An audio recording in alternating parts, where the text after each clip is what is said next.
1954 میں جب پاکستان میں جمہوریت کی گاڑی ابھی پٹڑی پر چڑھی بھی نہیں تھی کہ گورنر جنرل غلام محمد نے اس اسمبلی کو ہی فارغ کر کے گھر بھیج دیا جو ایک آزاد وطن کا آئین تشکیل دے رہی تھی، اور اس کے لیے گورنر جنرل نے ہندوستان کے دور غلامی کے ایکٹ 1935 میں دیے گئے اختیارات کو استعمال کیا۔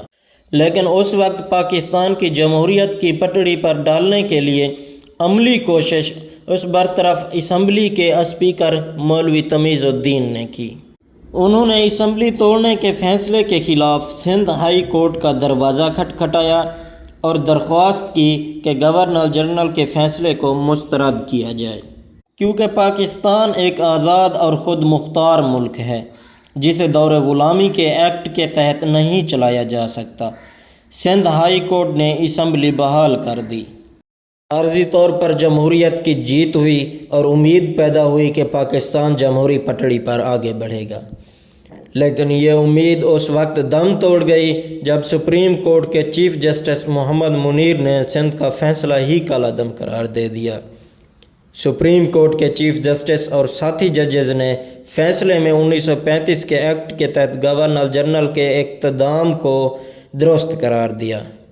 وہ فیصلہ جس نے اسلامی جمہوری پاکستان کو نظریے کی اندھیری اور گہری دلدل میں پھینک دیا، 4-1 سے دیا گیا۔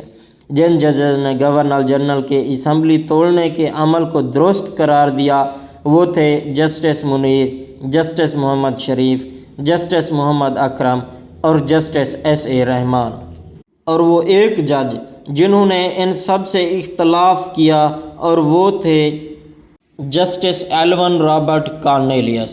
انہوں نے لکھا کہ پاکستان ایک آزاد اور خود مختار ملک ہے، اس کی اسمبلی کو 1935 کے ایکٹ کے تحت برطرف نہیں کیا جا سکتا۔ اس فیصلے سے نظریہ ضرورت نے جنم لیا جس سے بعد میں آنے والے تمام آمروں نے فائدہ اٹھایا، لیکن جمہوریت کو ناقابل تلافی نقصان پہنچا۔ یہ سب ہو رہا تھا، اس دوران گورنر جنرل غلام محمد کی صحت بھی تیزی سے بگڑ رہی تھی۔ خراب صحت کے باوجود وہ اقتدار کی کرسی سے چپکے ہوئے تھے اور کسی طور پر چھوڑنے کے لیے تیار نہیں تھے۔ 1955 میں اسکندر مرزا اور جنرل ایوب نے انہیں زبردستی علاج کے لیے بیرون ملک بھیجا اور استعفیٰ دینے پر مجبور کیا۔ اسکندر مرزا پاکستان کے نئے گورنر جنرل بن گئے۔